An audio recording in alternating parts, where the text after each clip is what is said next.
We're going to focus on the Springboks, and we're going to have a look at what everyone's talking about, I suppose, the kickoff, and then that, do you call it a line-out move, a pre-maul jump, whatever you might call that thing.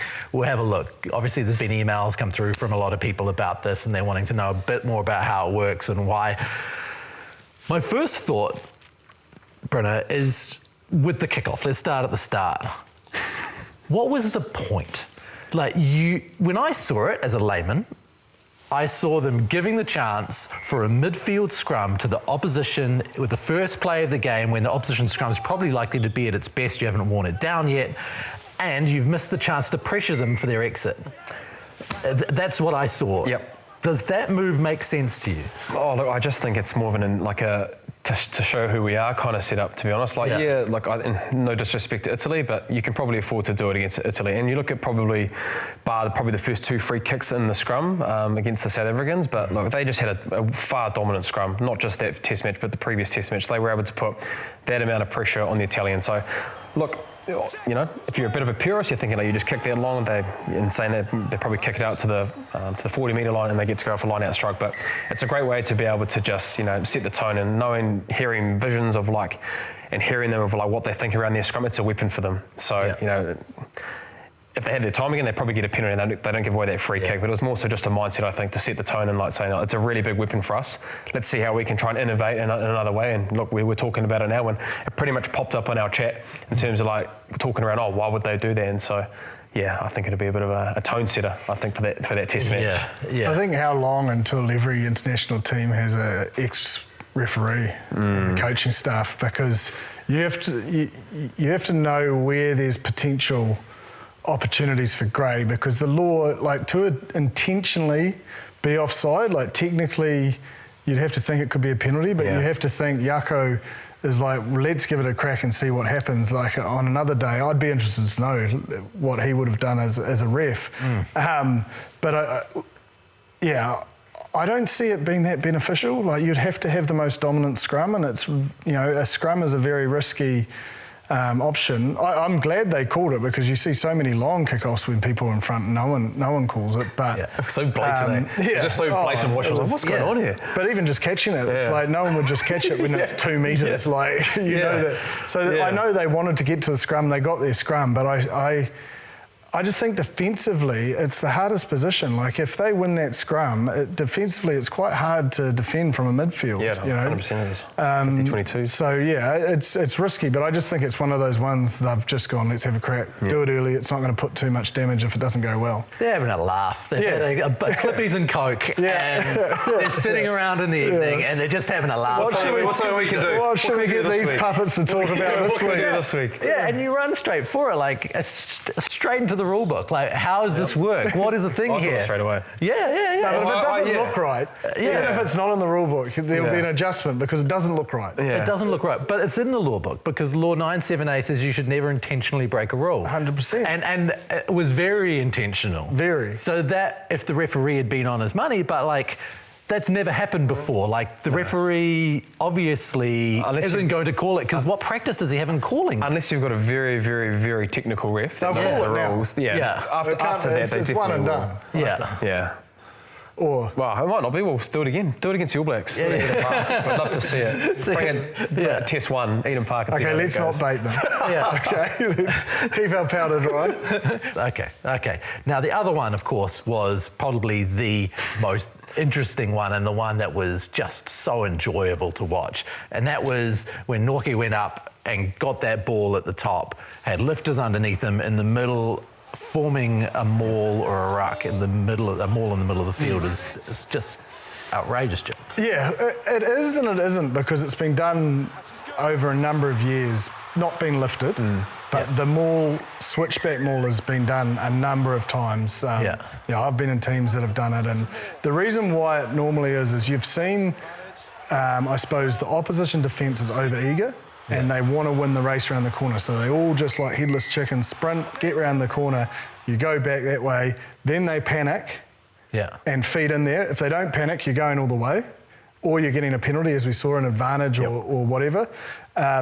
Or they get back in, like we sort of saw with the first try, and they sprint back in, and then they pop out. And admittedly, it was a good. The Italians only had one option, is to rush, but I mean, it was a great heads-up play by the South Africans to pump fake, still find Moody, and you know, he still had a bit of work to do, but got the result. But then you saw in the second one, they were a little bit hesitant to hit, and you could see Marks felt that, and Williams was trying to rip it out, and he was like, "No, we're going here," because heads were up, they were lower, and so there is a bit of feeling around what to do, but there's multiple. I'm sure there's another alternative off it where they could go to if the defence presents a different picture.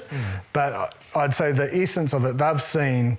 They're just too eager defensively to get round the corner and bring that line speed and win that collision. But also, you've probably got more chance of a penalty. Yeah, and they got a penalty both times. However, what I think teams, well, if I was the teams, and you know, sometimes we struggled at more defence, so even in a line-out, we would split open and we'd send Ofa Tongafasi just straight at the jumper, and then it's just a tackle situation. It's when there's obviously two enter, it becomes a maul. So I think the critical thing will be for teams to just be patient. They've now seen it, and you've got to put one of your big boppers just straight at, I suppose, around the back of the knees so that it collapses it in a tackle form. So if one person goes in, you can sack. You can sack or you can tackle. It's a tackle. Yeah, even if they've set up the maul, if it's only one person. It's one. Yeah. So you need both oppositions to join. Yeah. So you see when guys stack in a tackle, it's not one person because someone comes in and grabs their hips. Yeah. So then it's the maul, and then the opposition join trying to panic to rip the ball, and so it becomes a maul. It's no different here. Yeah. You just don't. But as soon as you touch, like even just like that, It's a maul. That's a maul. It's a maul. It's not about engaging your shoulder or anything. It's because you'll see in lineouts, players used to put their hand on the hip of the opposition lifter. Or the jumper, follow him down to get his timing off that, and then bang. Yeah. So you're not allowed to do that anymore. Yeah. But that actually constitute hitting someone up high, not that you do it. So yeah, you've got to be disciplined, and you've got to back. Like obviously, Offa is a big man, so we could back that he was going to get a job done. Yeah. And it was brutal. It was absolutely brutal. And you know, there is elements, I suppose. If you don't get it right, it can be similar to the ruck law they've brought in around sort of loading on the knees and so forth. So that may, you know, there may be injuries out of it if you don't get it quite right. Well, you might end up with 8 Springboks on top of you. Well, you definitely end up on top. They'll definitely end up on top of you. But what I'm saying is the innovation is the lift. Not so much the maul. Yeah, I'll tell you what, with also South Africa, well, just watching that game as well, like if you look at actually 5 tries they scored was in the first phase. Now, look, one of them was a line-out more, but if you're looking around Lebok, like his involvements that he had in the game, not just in the attacking side, and Grant Williams, their combination, they were able to score 5 tries through their backs and been able to, I guess, pull trigger and been able to score tries to be able to do that. Like, probably haven't been able to see that for a long time in South Africa, and I think the growing evolution of this group, like again, in that first half when they scored most of their points, they had 10 kicks. So they've got this plan that they want to hold on to the ball, but what I really enjoyed about them is they had a red card. Look, they had a red card. And I didn't even think they had a red card with the way they were playing, with how expensive they were. Sometimes it can be a bit clunky in terms of having 14 people on the field. 18 penalties for the Italian. Yeah, so, you know, but I think, and also like the kicking game that they adjusted and showed on the run, like we just touched on adjustment with how the All Blacks were defensively in that second test match. Like they kicked 19 times in the second half, and the contestable game through Lebok and Grant Williams and even Kobus Radanak that was on there, they were able to build pressure in other ways. So like I know this is a long time away with the Springboks coming here, but they've got that ability and they're showing the bravery and courage to want to play with the ball in hand, but they can go back to that contestable game and that smother game that they're able to do. They've got some really good play out of it, especially in that kicking zone. And the biggest thing you can see, especially when you get that wide view, sort of end-on view, is everyone is sprinting. Yeah. So they've got no intention. Like, so the support play, if you look at the amount of green jerseys that are in the picture, where previously you probably saw Colby just run off into the distance, or Mpimpi the same. Like, mate, there is like 5 or 6. And then when you've got that wide view, the others are just tracking down the field, sprinting, expecting it to come back that way. So there is a clear intent to attack from everywhere. Yeah. And it's a change in the guard. Like, I think, you know, similar to the All Blacks. You know, because conditions presented themselves a lot better than we expected in Wellington. it was all out attack. Yeah. And if not, it's attacking kicks. Yeah. Not territory based. And you look at probably the three best sides that we're probably watching at the moment. You look at the All Blacks and the way they've gone in the first two Test matches, the South Africans, how they're playing against Italy, but also the British Irish Lions. Yeah. You're talking around how they're playing, how flat they're playing, and all the animation in their face play shape and I guess their strikes, even off line-out strikes. Ball and play, which is great, I guess, for this year. We've touched, a lot of people probably in the past have been thinking like the game's defensive, it's all the kicking and being able to build pressure through your kicking game, but it's been great to see the first couple of Test matches of the year that running rugby seems like it's back. Not just running, but the attacking kicks, whether it be little chips in behind to stunt their defence, crossfield kicks, with what we saw with Finn Russell early doors in the first part of that Lions series. So, yeah, it's been really, really enthralling game to watch at the moment. You talk about the Aussie defence. Well, we spoke about it earlier. The first try, the quick throw the other night, like, man, you've got to be on. Like, the Lions are here to play. Like, they are utilising every minute, every second. They are first to set. They're rushing to lineouts. They're quick throwing. They're quick tapping. Even the second try, Tumang Allen doesn't tighten quick enough. Boom, try. They're reading defences. They're not scripted.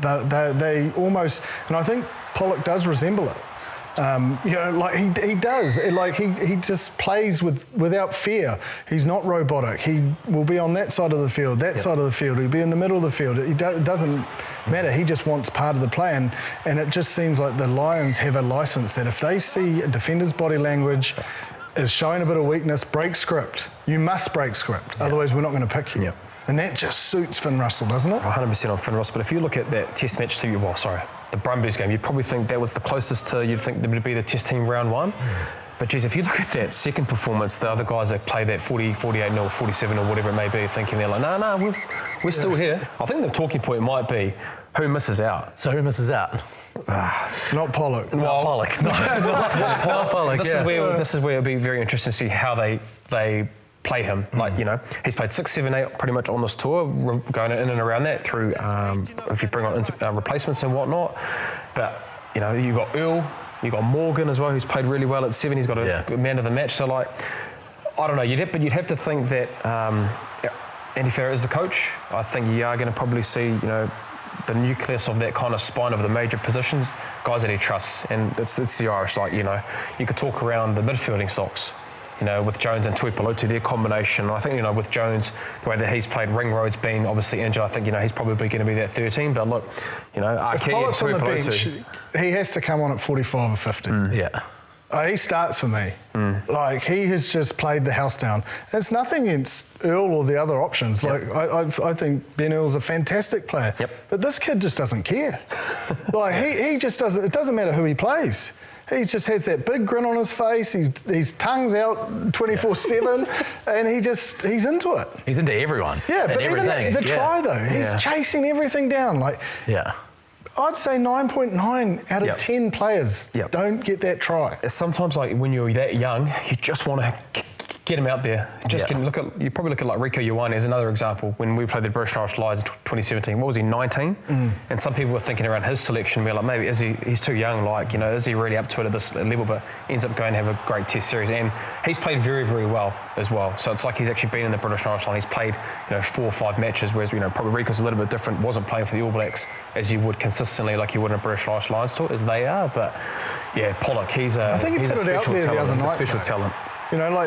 Previous, you can say super teams, he'll be good off the bench. I was probably in that way of thinking. You need some international experience. The Wallabies is set up. Joe Schmidt wants this one, but after the other night, I couldn't leave him out of the 15. Yeah. So I'd have him at 8. You have him at 8, and so that means you got Byrne on at 6. Yeah, and Van der Fleer for me. Yeah, not Morgan. I've gone heavy Irish in my 15. Yeah. That's just my thinking. And I don't know how he'd leave them out when they've been such fantastic soldiers for his system. Yeah. And how important that breakdown area is. But Pollock, I just think it looks like he has a license. If he doesn't, he is a very, very confident, brave man.